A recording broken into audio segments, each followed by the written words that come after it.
Баршаларыңызға сәлем. Бір жасағаннан қамыры керемет болып көтеріліп, әрі жұп-жұмсақ болып шығатын үй жағдайында бургердің рецептісімен бөлісетін боламын. Жасалу жолы өте оңай. Бізге қажет сары май, тұз, қант, ашытқы, жылы су және де ұн қажет болады. Алдымен ыдысымызға жылы суымызды құямыз. Одан кейін бір ас қасық жұмсақ сары майымызды салып араластырамыз.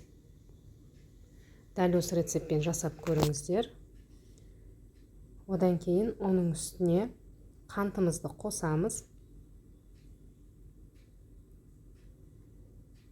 Қантымызды саламыз, тұзымызды қосамыз. Және де ашытқымызды салып, жақсылап араластырамыз.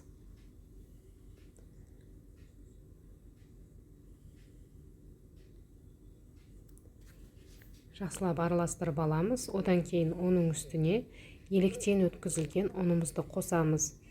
Ұнды негізінде шетінен қоса отырып, жұмсақ қамыр елейсіздер. Ұнды көп қосып жіберіп, қамырды тығыз қылдырып жасамаймыз.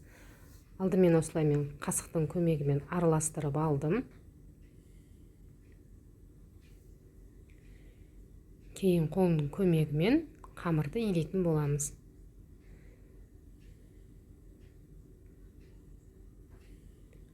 Қамырды илеп, иленген қамырды көтерілгенше жылы жерге қойып қоясыздар.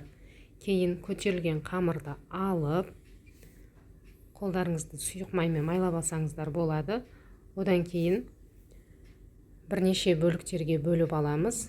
Мен бұл жерде песаның көмегімен барлығын 60 граммнан бөліп алдым. Негізінде қолдың көз мөлшерімен де осылай домалақ-домалақ етіп жасап алсаңыздар болады.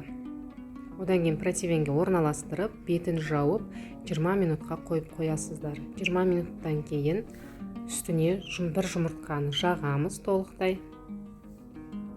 Жақсылап жұмыртқаны жағып шығамыз. Алдын ала духовканы 180 градусқа қыздырып қоясыздар. Қызып тұрған духовкада 30-35 минут аралығында пісіп шығады. Жақсылап жан-жағына жұмыртқаның барлығын жағып, оның үстіне күнжіт сеуіп шығамыз. 180 градуста 30-35 минут аралығында пісіп шығатын болады.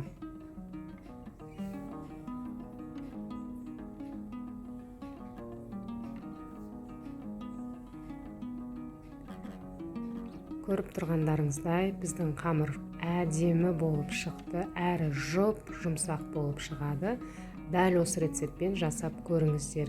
Енді ортасындағы начинкасын мен бұл жерде котлет дайындадым, және де кетчуп пен майонезді араластырдым, сыр мен помидор қостым. Енді ол начинкасы ол үй жағдайында жасағандықтан мен үйде бар заттармен жасадым. Кез келген үйде бар заттармен жасасаңыздар болады, өз қалауларыңыз. Алдымен осылай соусымызды жағып шығамыз. Одан кейін котлеттерімізді қойып,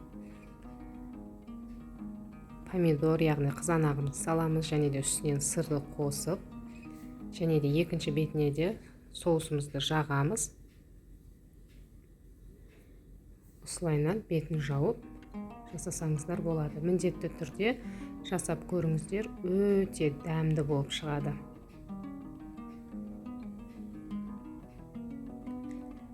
Көріп тұрғандарыңыздай, бізде барлығы өте әдемі болып шықты.